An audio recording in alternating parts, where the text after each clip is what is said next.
पे और वो प्रतियोगी परीक्षा की दृष्टि से क्या अपना महत्व रखते हैं उनके बारे में हम चर्चा करेंगे। सबसे पहले हम बात करेंगे हड़प्पा के बारे में। हड़प्पा स्थल के बारे में बात करेंगे। कारण ये क्योंकि सिंधु सरस्वती सभ्यता के जिस स्थल की सबसे पहले खोज हुई थी उस स्थल का नाम क्या था? हड़प्पा था।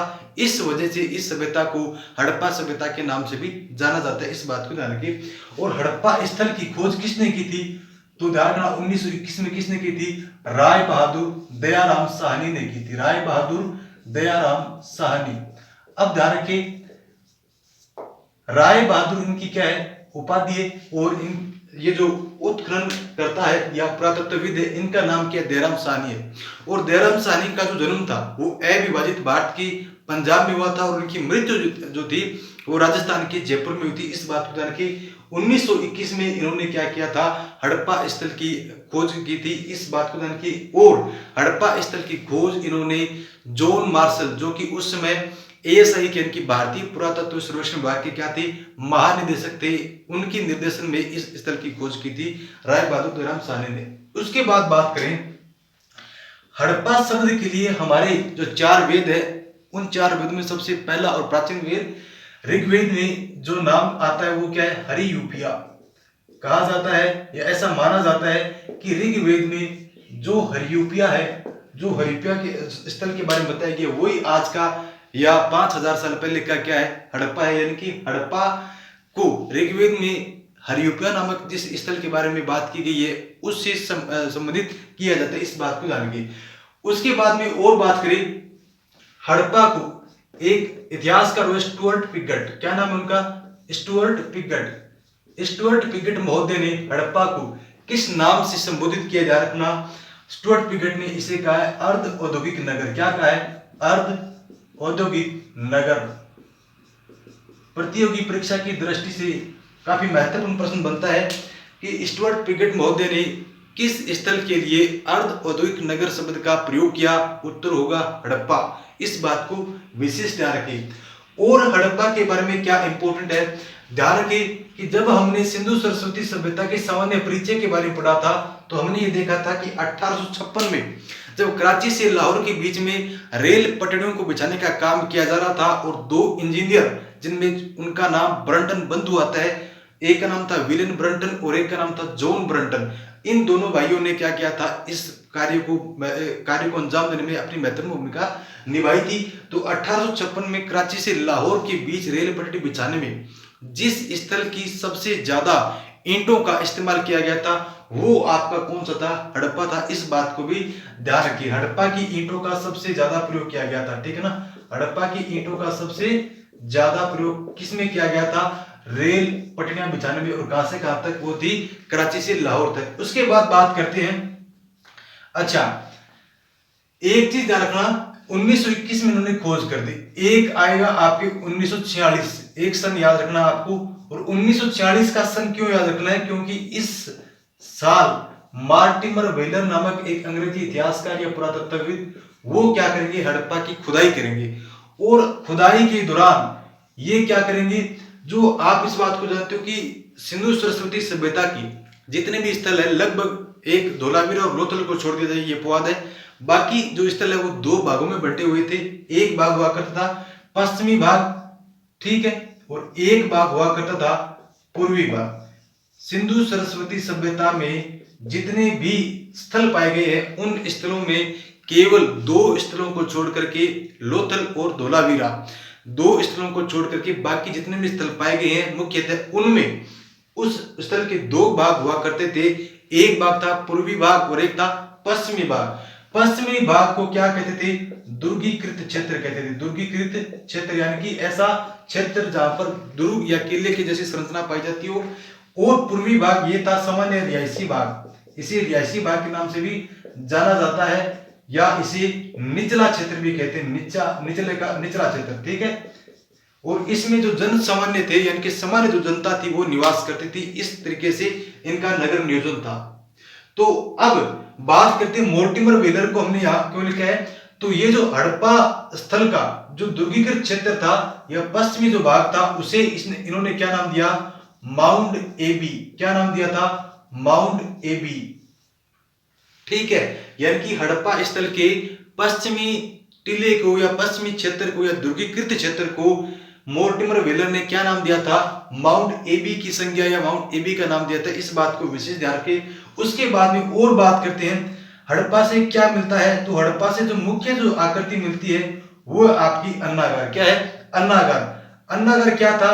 12 कमरों का एक अन्नागार था जो 2 पंक्तियों में थी। 6 कमरों की 2 पंक्तियों में ये विद्यमान था, यानी कि 2 पंक्तियों की एक पंक्ति में 6 और दूसरे में भी 6। इस प्रकार कुल मिलाकर 12 कमरों से बना हुआ ये एक अन्नागार विशेषता पाई गई। उसके अलावा और ध्यान रखिए तो हड़प्पा से क्या मिलते हैं, हड़प्पा से आपकी ध्यान रखना हृदय का मन का भी कहां से मिलता है, हड़प्पा से मिलता है। हृदय का मन का कहां से मिलता है, हड़प्पा से मिलता है। उसके अलावा और क्या मिलता है, तांबे की इक्का गाड़ी, तांबे की इक्का गाड़ी, तांबे की इक्का गाड़ी।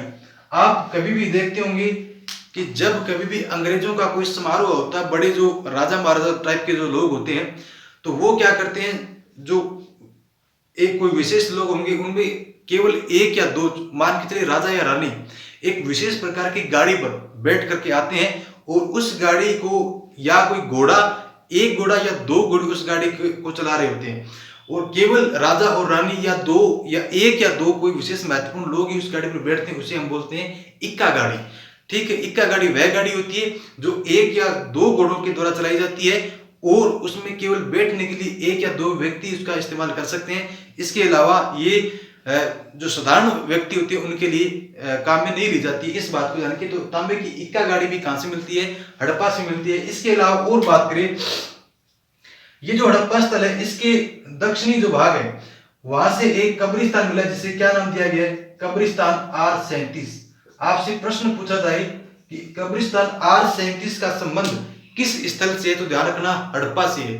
कब्रिस्तान R37 का संबंध किससे है, हड़प्पा से। इस बात को ध्यान रखिए। और R37 में एक ताबूत भी मिला है जिसे क्या नाम दिया गया है, H नाम दिया गया। R37 से एक अच्छी अवस्था के अंदर कह दीजिए या एक मुख्यतः एक ताबूत मिला है जिसे क्या नाम दिया गया है, H नाम दिया गया। इस बात को ध्यान रखना। और क्या इंपॉर्टेंट है हड़प्पा में, हड़प्पा में एक ध्यान रखना सर्वाधिक अभिलेख युक्त मोहरें मिली है। सर्वाधिक अभिलेख युक्त मोहरें यानी कि जिनके ऊपर कुछ ना कुछ लिखा हो वो मोहरें कहां से मिली है, मोहरें कहां से मिली है, हड़प्पा से मिली है। और संख्या कितनी है इनकी, 891। यानी कि सर्वाधिक अभिलेख युक्त मोहरें, शब्दों पर ध्यान देना, सर्वाधिक मोहरें तो मिलती है मोहनजोदड़ो से, सर्वाधिक मोहरें तो मिलती है मोहनजोदड़ो से या मोहनजोदड़ो से। और सर्वाधिक अभिलेख युक्त मोहरें जो मिलती है वो कहां से मिलती है, आपकी हड़प्पा से मिलती है। यानी कि ऐसी मोहरें जिनके ऊपर कोई ना कोई सांकेतिक रूप से लिखा था उसे हम क्या बोलेंगे, अभिलेख बोलेंगे। और इस प्रकार की मोहरें सर्वाधिक कहां पाई गई है, हड़प्पा में पाई गई। और कितनी संख्या कितनी इनकी, 891। इसके अलावा ध्यान रखना लिंग पूजन के सर्वाधिक साक्ष्य भी, लिंग पूजन के सर्वाधिक साक्ष्य भी कहां से प्राप्त होते हैं, हड़प्पा से प्राप्त होते हैं। इस बात को ध्यान रखना। क्या क्या प्राप्त हुआ, हड़प्पा से सर्वाधिक अभिलेख युक्त मोहरें, हड़प्पा से संख्या कितनी, 891। इसके अलावा सर्वाधिक लिंग पूजन के साक्ष्य कहां से मिलते हैं, हड़प्पा से मिलते हैं। उसके अलावा R37 जो कब्रिस्तान है वो कहां से मिलता है, हड़प्पा से मिलता है। और R37 में जो एक ताबूत मिला उसे क्या नाम दिया गया, H नाम दिया गया। उसके अलावा तांबे की इक्का गाड़ी कहां से मिलती है, हड़प्पा से मिलती है। और एक विशेष चीज और आप ध्यान रखें, हड़प्पा से एक मातृदेवी की, मातृदेवी यानी कि माता के स्वरूप में जो देवी थी, मातृदेवी की मृण मूर्ति मिलती है। मृण मूर्ति यानी कि मिट्टी से बनी मूर्ति, मातृदेवी की मृण मूर्ति मिलती है जिसमें उनके गर्भ से पौधा निकलता हुआ दिखाया गया। और ऐसा इतिहासकार अनुमान लगाते हैं कि ये धरती माता की मूर्ति होगी। ऐसा कहां से मिला है, हड़प्पा से मिला है। दोबारा देखिए, हड़प्पा से जो मुख्यतः क्या मिली है, मातृदेवी की मृण मूर्ति मिली है। और मृण मूर्ति में क्या दिखाया गया है कि मातृदेवी के गर्भ से एक पौधा निकलता हुआ दिखाया गया है। और इस मूर्ति के बारे में अधिकांश इतिहासकार और विद्वान ये अनुमान लगाते हैं कि ये संभवतः धरती माता की मूर्ति रही होगी। ये सारी चीजें जो है वो आपके कहां से मिलती है, मुख्यतः हड़प्पा से मिलती है। जो मुख्यतः जो चीजें हैं वो हमने यहाँ पे बोर्ड पे लिखी है। इसके अलावा बर्तन उद्योग, उसके अलावा मूर्ति उद्योग, उसके अलावा धातु निर्माण उद्योग, ये जो सारे उद्योग थे ये मुख्यतः कहाँ केंद्रित थे, हड़प्पा में केंद्रित थे। इस बात को जान के मोहनजोदड़ो की जो खोज थी वो कब हुई थी, 1922 में हुई थी। मोहनजोदड़ो की खोज कब हुई थी, 1922 में। और इनके खोजकर्ता कौन थे? राखलदास बनर्जी थे। कौन थे भी? राखलदास बनर्जी। मैंने कल भी आपको बताया था कि राखलदास बनर्जी वे व्यक्ति हैं जिन्होंने आगे चलकर जो गुप्त राजवंश हम पढ़ते हैं, गुप्त राजवंश में समुद्रगुप्त के बाद में एक अन्य शासक आता है रामगुप्त। हालांकि बहुत सारी पुस्तकों में उनका नाम या उनके जो शासन काल है वो नहीं मिलता, लेकिन कई सारी पुस्तकों में भी इनके रामगुप्त का नाम मिलता है। और उन रामगुप्त की ऐतिहासिकता सिद्ध करने का प्रयास जिस इतिहासकार ने किया था, वो इतिहासकार कौन थे? राखलदास बनर्जी थे। राखलदास बनर्जी ने रामगुप्त की ऐतिहासिकता सिद्ध करने का प्रयास किया था और 1924 में किया था, इस बात को ध्यान रखिए। और 1922 में इन्होंने किसकी खोज की थी? मोहनजोदड़ो की खोज की थी। अब मोहनजोदड़ो जो है आपके कहां पे पड़ता है? पाकिस्तान के सिंध प्रांत में पड़ता है। कहां पड़ता है? पाकिस्तान के सिंध प्रांत के लरकाना जिले में पड़ता है। कहां पड़ता है? लरकाना जिले में। और नदी कौन सी? ये यहाँ पे सिंधु नदी। और हड़प्पा जो था, हड़प्पा के बारे में बताना भूल गया, हड़प्पा जो था वो रावी नदी के किनारे बसा हुआ था। और हड़प्पा पाकिस्तान के पंजाब राज्य के मोंटगोमरी जिले में स्थित है, इस बात को ध्यान रखें। अब ध्यान रखें मोहनजोदड़ो के बारे में और बात करें। मोहनजोदड़ो का जो शाब्दिक अर्थ है वो क्या है? मृतकों का टीला है। क्या है? मृतकों का टीला। इसके अन्य नाम और भी है, जैसे प्रेतों का टीला। क्या है भी? प्रेतों का टीला। भूत प्रेत जो होते हैं, प्रेतों का टीला। उसके अलावा सिंधु का बाग, क्या बोलते हैं इसको अन्य नामों में? सिंधु का बाग। और इसके अलावा क्या बोलते हैं? नखलिस्तान। क्या बोलते हैं? नखलिस्तान। इन सारे नामों से भी मोहनजोदड़ो को या मोहनजोदड़ो को जाना जाता है, इस बात को ध्यान रखिए। उसके बारे में एक चीज ध्यान रखिए, 1924 में सन लिखूंगा। 1924 का सन में क्यों लिख रहा हूं? यहाँ पे एक व्यक्ति होंगे के.एन. दीक्षित। क्या होंगे? के.एन. दीक्षित। इनका पूरा नाम है काशीनाथ नारायण दीक्षित। और इन्हें गुजरात में प्राग ऐतिहासिक सर्वेक्षण करवाने का श्रेय दिया जाता है, इस बात को ध्यान रखिए।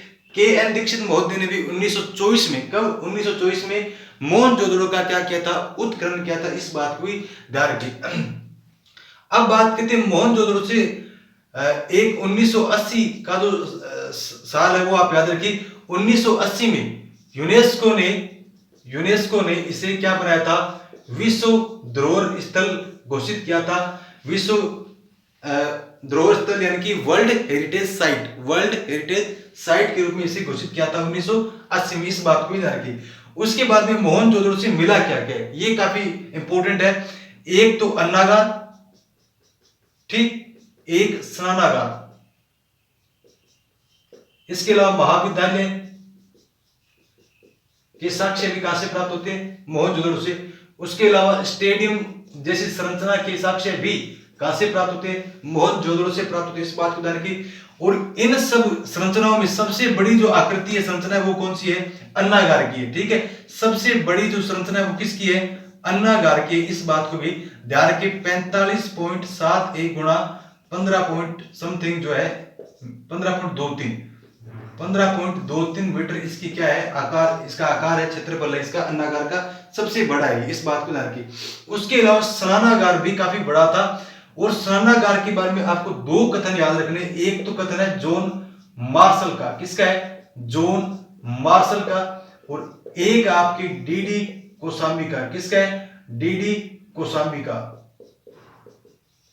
डीडी यानी कि दयानंद धर्मानंद कोसांबी, ठीक है। और इलाहाबाद के थे ये, अपने पुणे के, गोवा में जन्म हुआ था और महाराष्ट्र को क्या बनाया था? अपना कार्यस्थल बनाया था। गोवा में जन्म हुआ डीडी कोसांबी का और महाराष्ट्र को अपना क्या बनाया? कर्मस्थल बनाया। जॉन मार्शल ने स्नानागार के बारे में क्या कहा था कि ये तत्कालीन विश्व का, यानी किस विश्व का? जिस समय हम सिंधु सरस्वती सभ्यता अस्तित्व में थी, ये तत्कालीन विश्व का